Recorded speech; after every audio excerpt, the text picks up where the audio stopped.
Alright guys, one of the questions we get often is how do we keep the pipes from looking bad or rusting?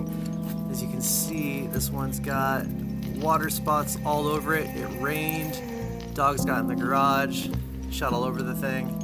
So we're going to kind of show you guys how to clean these up so that way they don't rust and keep looking nice for a very, very long time.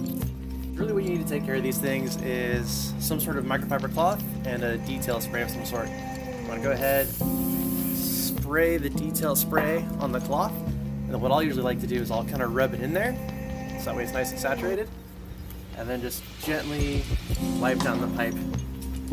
You want to get everything you can, and just remember that because there's some dirt and grime on it, you don't really want to use a lot of pressure because that can scratch the chrome.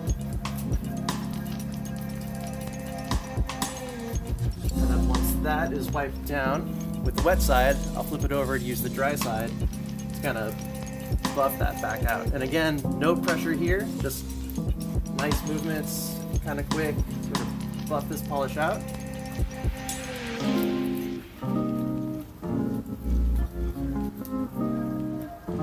Get the air cleaner while I'm here.